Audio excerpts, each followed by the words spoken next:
What does it take to make a tiny business achieve sales of millions a year?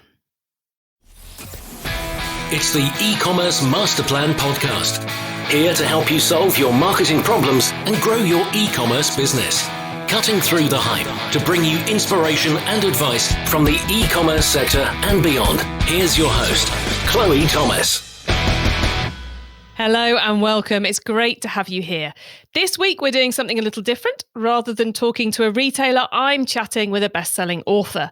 Now, I know a lot of you are looking to grow your business in a very lean, interesting, flexible way and go big with a very small team. So when I heard that one of our past guests, the author of the brilliant The $1 Million One-Person Business, had a new book coming out that builds on what happens next, I guess, for the $1 Million One-Person Business, I knew we had to get Elaine on the show. So Elaine is back. We are talking about her newest book, which came out merely a couple of days ago. It's called Tiny Business, Big Money, Strategies for Creating a High-Revenue Microbusiness. And the tips and insights and case studies she's about to share are relevant for you, whether you are the one-person business looking to start building ever bigger, or even whether you're a massive business looking to get ready for the growth challenges coming up ahead. There are some brilliant tips and case studies she's about to share with us. So let's hear the sponsors and then we'll meet with Elaine. Are you looking to increase your sales without the extra work? Omnisend's email and SMS marketing automation platform is tailor-made for e-commerce businesses, giving you everything you need to run personalized omnichannel campaigns on autopilot. With an easy-to-use interface and pre-built automation workflows, even marketing newbies can be automating like the pros in just minutes. And if you want to dig deeper into the details and customize, Omnisend have the tools and integrations to do that too. Over 70,000 brands are now using Omnisend to grow their revenue, including us here at E-commerce Masterplan. Ready to join us all? Get your free account now at omnisend.com/masterplan. That's omnisend.com/masterplan. And now to introduce today's guest expert. Elaine Pofeldt is a journalist who has contributed to Forbes.com, CNBC, Inc., and Money Magazine, among others. She's also the author of the brilliant book, Tiny Business, Big Money, Strategies for Creating a High-Revenue Microbusiness. It's brand new, published just a few days ago, and in it, Elaine shares her blueprint for going high revenue without building a huge team of people. Hello, Elaine. Hello, Chloe. Nice to be back on the show, and thank you for that kind intro. Oh, it's great to be chatting with you again. I can't believe how long ago it was we last talked, and I did love your last book, and I love this book too. So what led you to write this one? One of the things I found, Chloe, was in keeping in touch with the entrepreneurs from the first book, those one-person businesses. When I updated the $1 Million One-Person Business, some of them were not one-person businesses anymore. They keep evolving. And a lot of them were telling me it was a little challenging to go from having all the freedom of being a solopreneur to having a team that they had to manage, or else they would become a bottleneck. Becoming a leader and communicating what you need done isn't second nature to people that are freelancers or, solo e-commerce operators, et cetera. So I started asking entrepreneurs I was interviewing about how were they making that transition to having maybe like their first couple of employees or maybe an extended team of contractors. Maybe they have 10 or 15 people now. They have a Monday meeting and all those people need to work together smoothly. So that was the genesis of the book. And I found it was very, very interesting how they were handling that, because these are folks that some of them are digital nomads. They like their freedom.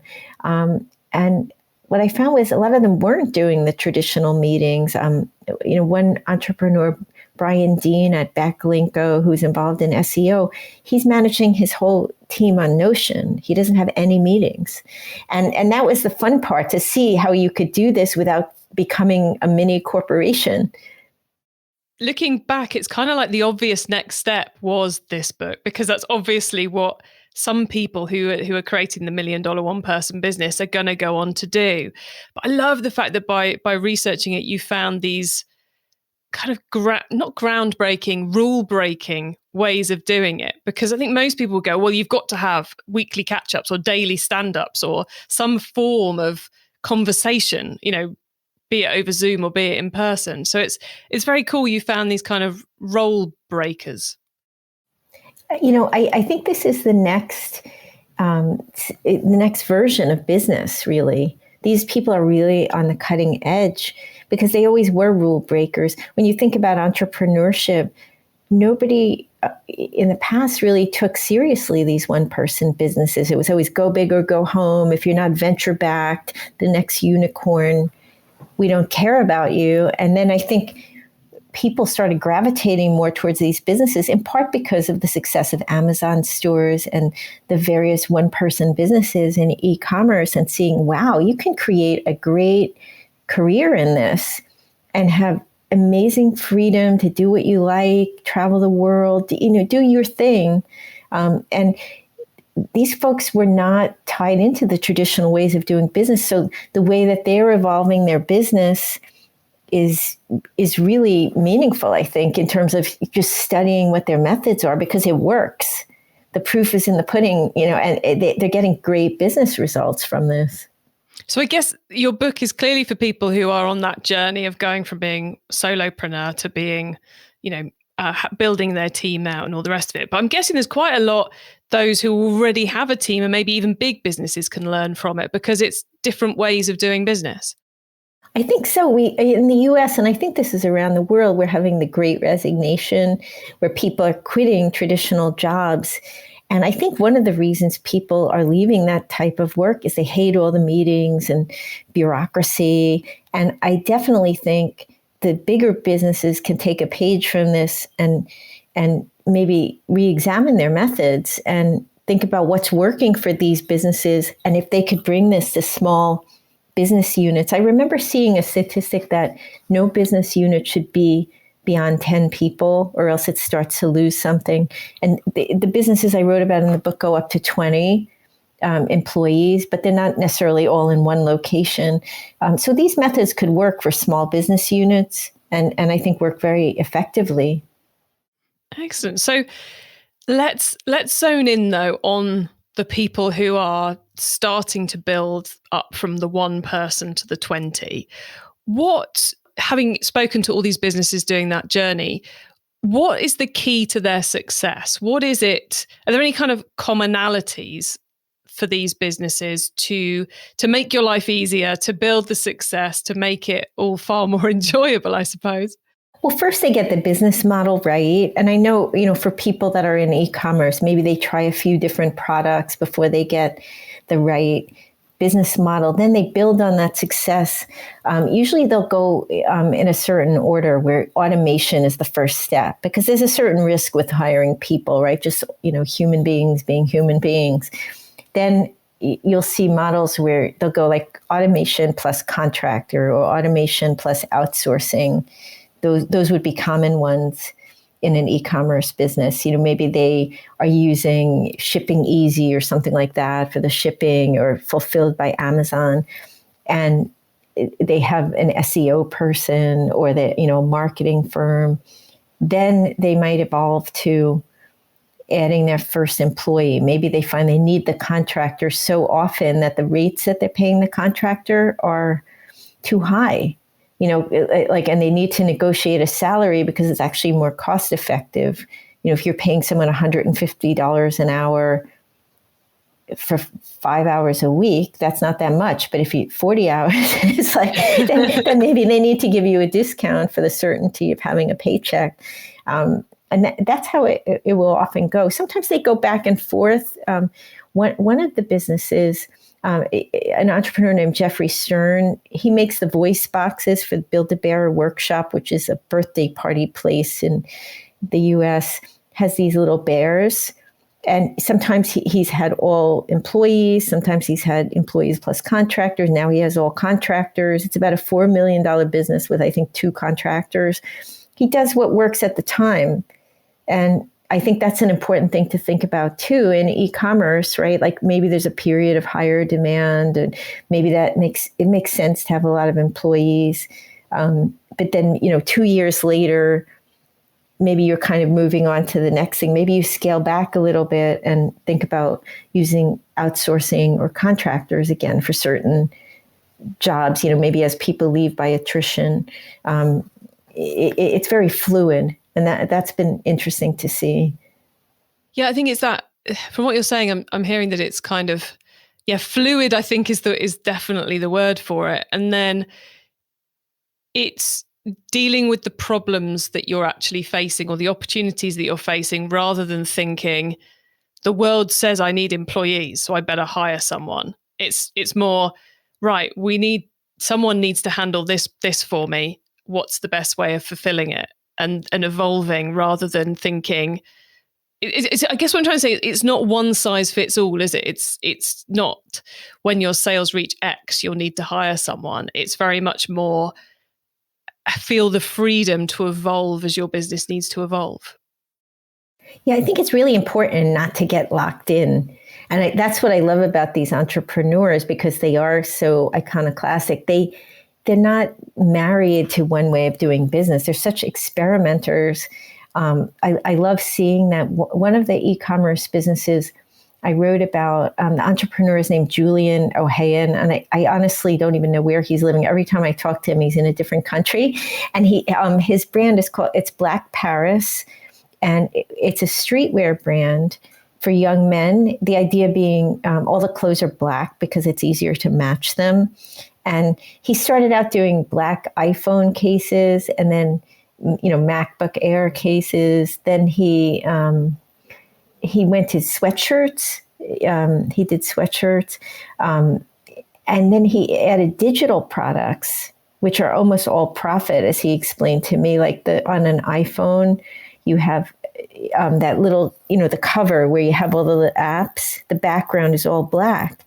And he had some app development courses, app development costs. And once he made those back, it was basically all profit. And he found that greatly improved the profits of his business. And I thought that was an interesting lesson for a lot of people in the e-commerce space, because there might be ancillary digital products you can develop. Like if you're selling fitness products, is there sort of, a fitness app for somebody's phone that you can charge $5 for, but times whatever, you already have this marketing engine for your business. Why not use it for this and then improve your profits? You don't have a lot of costs beyond just the initial ones and maintaining it. I love the fact that, and I guess this plays into it somewhat, that one of the early chapters you've put in the book isn't, how to hire or how to expand. It's getting the right mindset. I've got the exact title of the chapter wrong there, but it's resetting your mindset as the first step to doing this well. Why did you decide you were going to put that so early on in the book? And how do we go about doing it, I suppose, as well? Have you got a couple of tips? Well, I think most of us, whatever country in the world we've been raised in, are trained to be employees. Basically, like a school, when they're talking about your future career, I can't remember a single instance of any teacher ever saying to me, entrepreneurship is a career. I mean, it's changing a little bit now, but I think we're just programmed to think that way. And it's the opposite mindset of being an entrepreneur. I think, also a lot of us are taught by our parents that being an entrepreneur is so risky and you won't have a steady paycheck. Like, how will you ever own a home, and that sort of thing. So you have to unlearn that a little bit. And what I identified were a few different mindsets. One is, and the chapter is Mindset Makeover. Be ready and willing to define your future. It's easier to hand that over to other people in your life and let them kind of encourage you strongly in one direction.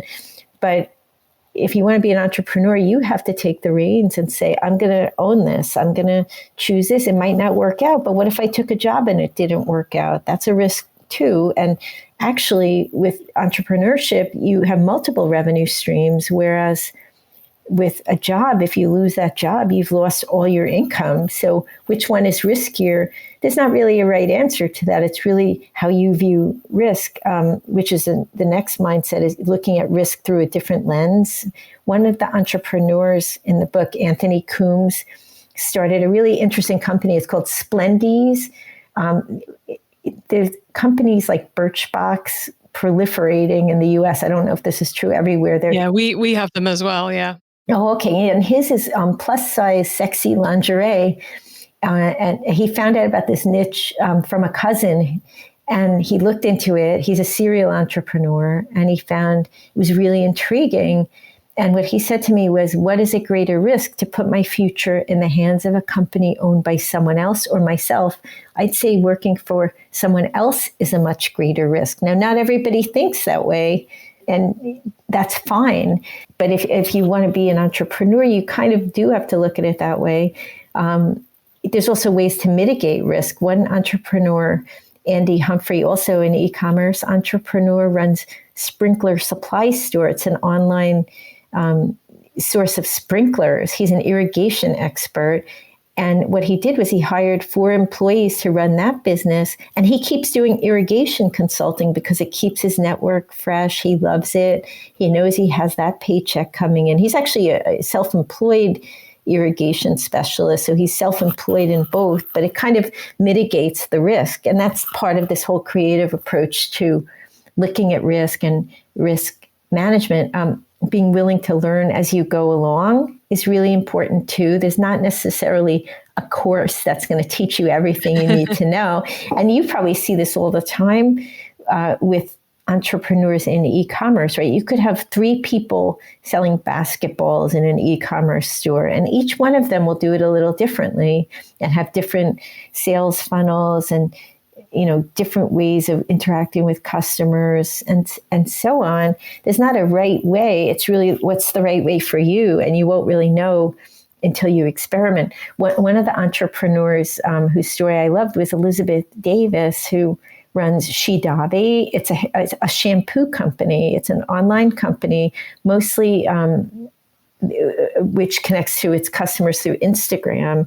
And she's an engineer by trade, but she always loved growing her hair long. And she was always researching which nutrients to take to make her hair break proof. And she started making shampoos in her kitchen. And then she started testing it on friends and family. And when she found that these products were working, she started outsourcing the manufacturing, and then she created a supplement, also outsourcing the manufacturing for that. But she had to learn it as she went along. She studied engineering, and I'm sure she had kitchen disasters and things with the shampoos. But that's really essential, to be willing to put in the time, and that's why it's important to find something you're at least a little bit interested in. Another mindset that is critical is being prepared to create the financial base that you need, because most of us don't have a rich uncle to fund our business, right? We have to do it. Maybe we do it through our salary and we start the business on the side. Maybe we have spousal income or partner income and you live on one person's salary so that you can do the entrepreneurship, or you save up, or you borrow against your life insurance. I mean, there's a lot of different ways to do it, but you do need to put in that legwork, or else what will happen is you're going to use up all your runway before the business is fully mature, and you won't be able to really act on your dream in the end. And you might waste the money you put in because now you have to stop working on it. And then you need to be willing to keep showing up. Another e-commerce entrepreneur whose story I really loved, Abby Walker. She runs Vivian Liu, which sells shoe inserts for people that love high heels. She worked in corporate, and she had like a huge shoe closet, and she's a mom, somehow in between raising her children and going to work. She wrote a blog about high heels, and in doing the blog, she somehow met these MIT scientists who had created this shoe insert to make stilettos much more comfortable. And they really didn't know how to market. And she was a marketer in her career. And she said, you guys are really not promoting this brand the way you should. Do you want a partner? So she licensed the right to do that. And she kept it going. But she had some bumps in the road. Like, she wanted to be home with her kids around this business, but she took the summer off, but she wasn't able to really make enough to leave corporate. So then she had to go back into a corporate job for a while, but she kept working on the business. And then during the pandemic, when I spoke to her, nobody's wearing high heels, right? Because they're all at home in their fuzzy slippers. So she created another shoe insert, or I guess probably the MIT scientists did, for athleisure shoes. I guess, comfortable shoes that are not so comfortable. And that's how she kept it going. And I thought that was very inspiring, because she didn't really give up. She just kept finding ways to make it work. And you do need to do that. It's almost like a yoga practice, right? Like, if anyone listening takes yoga, I do yoga. I've been doing it for a few years now, and there's certain things I just could never do. There's this posture called the crow, where you like perched on your elbows. And I used to fall on my face for like 2 years. I couldn't do it. One day I just come in and I can do it. You'll never get to that day if you didn't do it all the other days where you were falling on your face. So I think that's a really important analogy, or like if you do martial arts, any of these things that are really hard, where you have to keep showing up, there's sort of a mystery to it where it all clicks and you just never know when that will come. Two of the things I really love of what you're saying here, Elaine, is that becoming a bigger business with more people involved, you still have to hold on to that flexibility and be ready to pivot and twist as great ideas come along and as problems come along that need to be solved. It's not static. And I think that kind of really sings true of these type of businesses. They're just not static. They are evolving all the time. But also that you can wake up one day and have an idea, but you've also got to have those foundations in place, ready to do this, whether that's, support from loved ones, or and the financial side of it as well. There has to be something there at the base to get going. And reading the book, one of the things, and I love the appendix you've put together of these tables, the data tables in the back of the book. I warn all of you who are going to read this book, you may get lost in them because they are rather fascinating. But there is an element of trying to find the right business type if you want to live this kind of entrepreneurial life, because it's not all business types are going to fit in this mold, are they? So could you explain a little bit about that too, please, Elaine? Oh, sure. Well, a lot of the folks who read the first book know I'm a complete geek about census data. I find it fascinating. And what I did for this book, I have two daughters who are like really good at math and programming, and I had to put in multiple requests to the U.S. Census people to get information on the revenue and payroll size for the average businesses in the U.S. And I think it would probably be somewhat similar around the world. We calculated by programming these elaborate spreadsheets the average revenue for every industrial code in America and the average payroll, and then subtracted the payroll from the revenue to see which ones had the most money left over. It's a very clunky proxy for profit. Of course, it doesn't include all the other costs, like in manufacturing, maybe you have high energy costs. But it's just a thought starter about where the money is flowing. And my kids said I was chuckling like a mad woman when we got the results, and I really was. It's true. We grouped it by the number of employees, so up to 4 employees, 5 to 9 employees, and 10 to 19, because that tells you something about the capital requirements, right? Like if the business needs 19 employees and you really have no bank funding, it might be hard to make payroll and sustain it. So a good starting point would be the up to 4 employees for somebody who's new to business. Just to give you an example, casinos were the number one in that category. I'm not encouraging anyone to start a casino. It seems very specialized. And I think they're gas station casinos. I was inquiring about this because I didn't know how you could run a casino with just 4 people.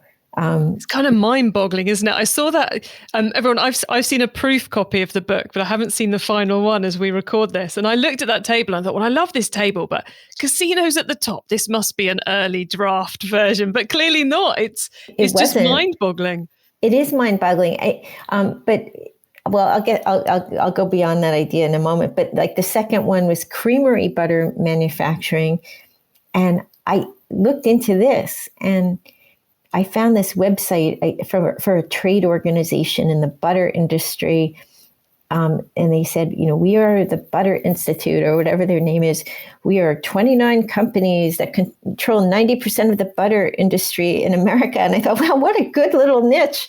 And I asked Dana Derricks, who's one of the entrepreneurs in the book, who has a goat farm, and he's sort of in the heart of dairy country, what could this mean? And he said, well, those creameries are completely automated. They have almost no employees.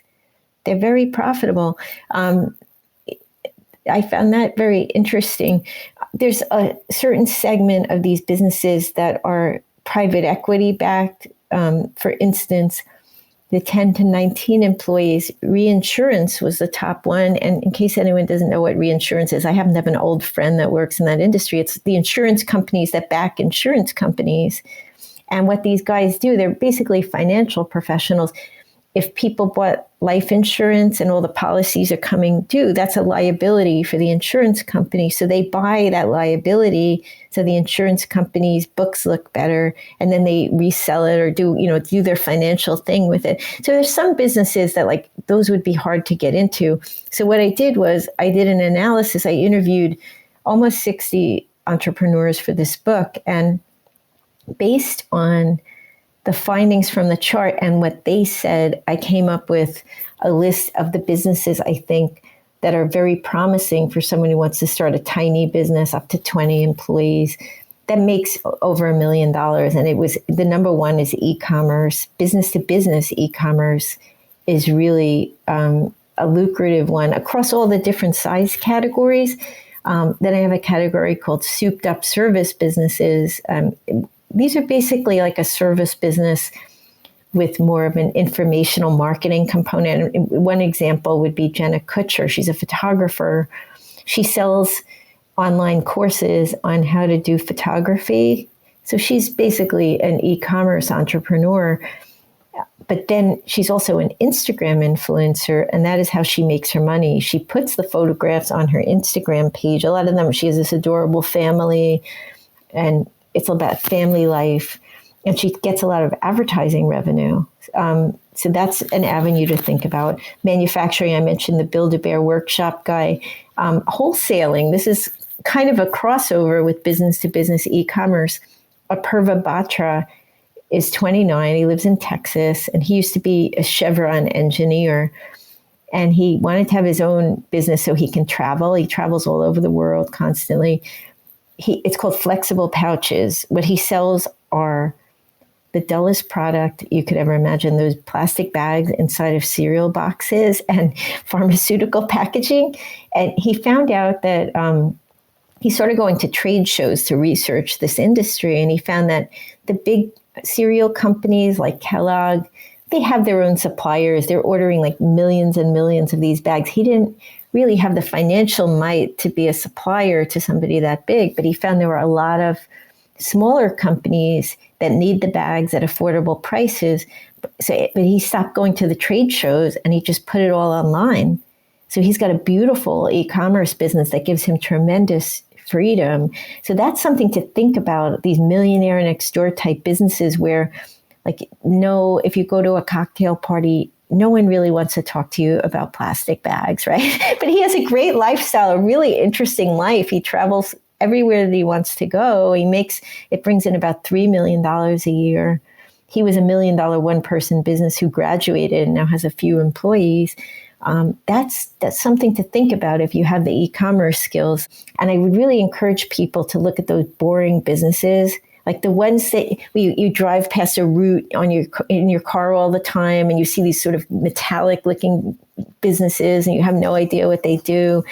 Inside that building is an entrepreneur who's raking it in, probably, and they don't care if their business isn't fun to talk about at a cocktail party. There's so much creativity in the entrepreneurship. Same with e-commerce, right? You could sell a product that's so boring, like some small part of cars that people need. But if you are really creative in how you market it, how you master the digital advertising online, how you package your website, all the back end, maybe there's some genius thing you come up with the shipping so that you ship it faster. That's where the creativity and excitement is. And then you also have the lifestyle too. E-commerce Master Plan is supported by some of the greatest companies in the e-commerce sector. Here's a reminder of who they are. Are you confused about choosing the right platform and hosting option to launch your online store or to speed up and streamline your existing business? I've always used WordPress and WooCommerce for my projects, and last year I moved my hosting to the super fast solution Cloudways. The Cloudways team have now made it even easier to set up a new WooCommerce site from scratch with their all-in-one solution, the Cloudways Starter Bundle. The Cloudways Starter Bundle offers all the essential plugins and tools to run your store smoothly from day one. It really does make launching a new WooCommerce site super fast and super easy, so you can focus on your product, content and marketing. Plus, the Cloudways Starter Bundle is backed by fast hosting, lightning fast 24/7 support, and it's on a platform that makes it all really easy for anyone to manage. Go to cloudways.com/masterplan today to get up to 2 months of free hosting worth $25 using the promo code MASTERPLAN. We've all reached peak frustration at one point or another with Google Ads. You've created a beautiful campaign with all the right keywords and targeting and ads that are the perfect fit for your perfect customer. But the sales just aren't coming in, and you just can't work out which Google Ads lever you should pull to fix it. Sound familiar? Well, thanks to my friends over at specialist PPC agency Digital Gearbox, you don't have to struggle any longer. Digital Gearbox take the hassle out of navigating the murky, dark arts waters of Google Ads, and right now they're offering a free, in-depth account audit for anyone who might be stuck in a rut with their campaigns. To improve your Google Ads performance, please book your free audit today at digitalgearbox.co.uk/masterplan. It's time for the top tips round. So there you have everyone. As Elaine was just saying, boring products rule. Let's see how interesting or boring product focused her top tips are, because it's time to do the top tips round. So Elaine, are you ready for these? I'm ready. Yeah. Excellent. Okay. The book top tip. If everyone listening to this podcast agreed to take Friday off and read a book to make their business better, which book other than yours would you recommend? Well, it's I'll show you, although I'm not on camera. Free Time by Jenny Blake. It's coming out around the same time. And what she does is break down the processes for automating your business. It's perfect for e-commerce sellers. I'm really excited about it. And I think anybody who reads it will probably get back at least a half a day of time that they can put towards either having fun or growing their business. No, that is definitely not boring. Definitely one to check out. Okay, the traffic top tip. Which marketing method do you either prize above all others or think doesn't get the press it deserves? Definitely word of mouth. I think relationship marketing is the most important kind. And word of mouth can be digital. By the way, for e-commerce sellers, it could just be, like you appear on a podcast or whatever, and someone hears what you have to say and they're intrigued, and then they go look at your website. But building relationships, taking that extra 15 minutes to talk to somebody that you just met, your supplier, for instance. It's funny how those things create good karma around your business. Like you always treat your supplier well by paying them 5 days early if you can afford to do that.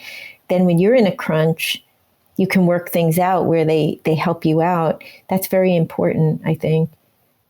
I love that one. Okay, the tool top tip, maybe a collaboration tool, a social media plugin, a phone app, or just a way of working. Is there a cool little tool you use that makes you and your team more efficient from day to day? Well, for me personally, because I'm a freelance writer, it might be different than for an e-commerce seller. I like Schedule Once for scheduling my calendar. But one that I'm very intrigued by from the book that I'm planning to introduce is Notion.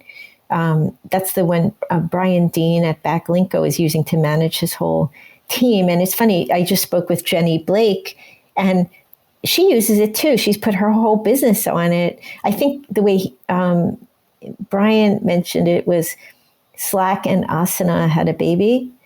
So that in itself was kind of interesting. I like Podia interests me a lot too. For a lot of people are putting a lot of their business on that for courses. Like sometimes you have e-commerce sellers who are teaching other people how to do some aspect of the business.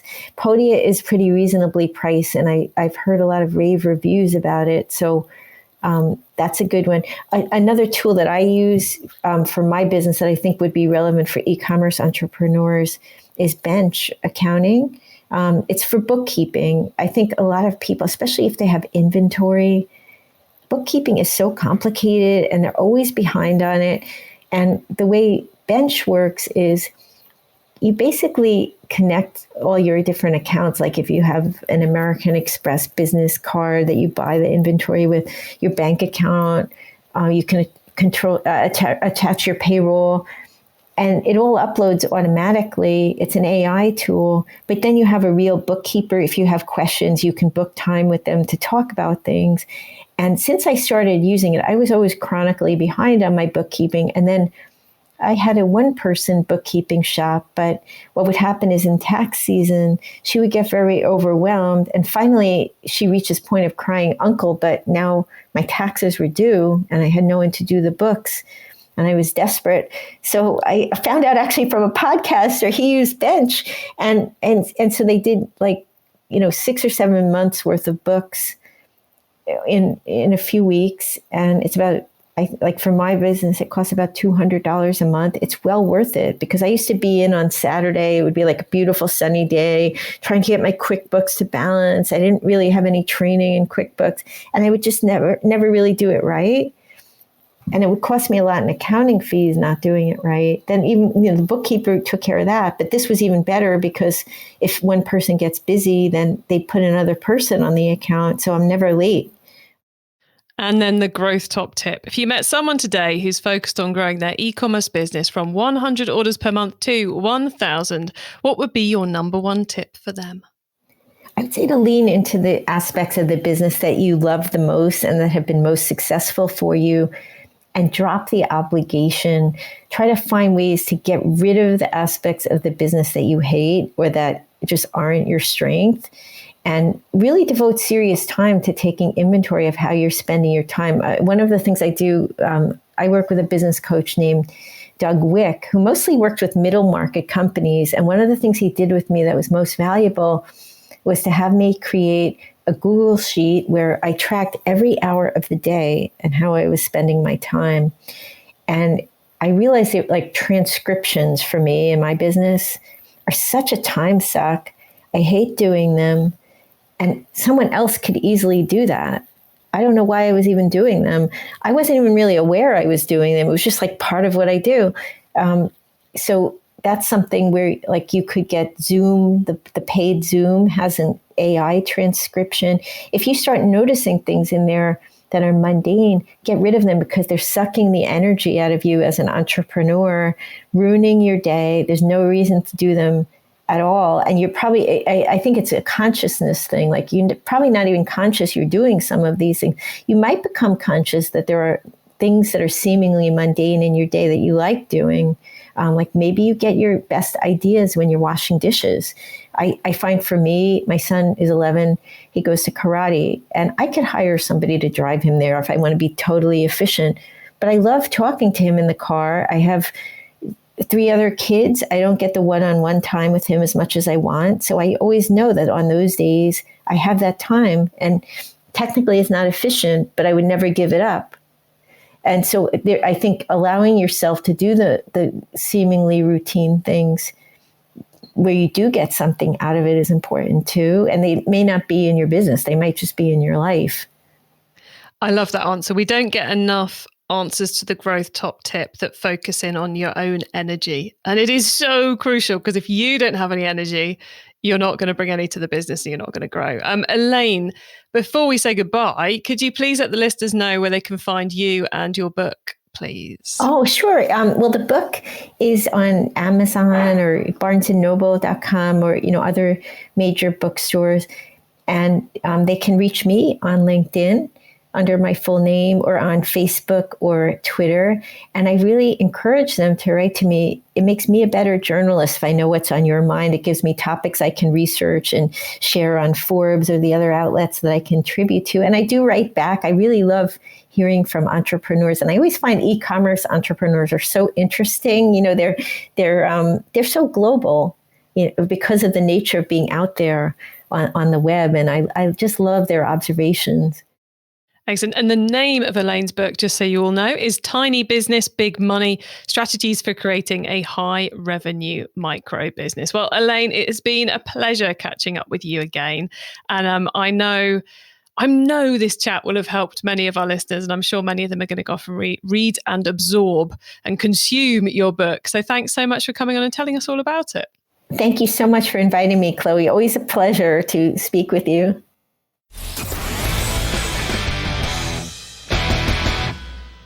So some fascinating insight there from Elaine, which I suspect has got all of you thinking a little bit about what you're doing and how you're going about building your business and getting those processes in place. Because I think the key things I'm taking from it, you have to have your mindset right. And I think that goes for us in all businesses. Business has changed and what employees want has changed a lot in recent years.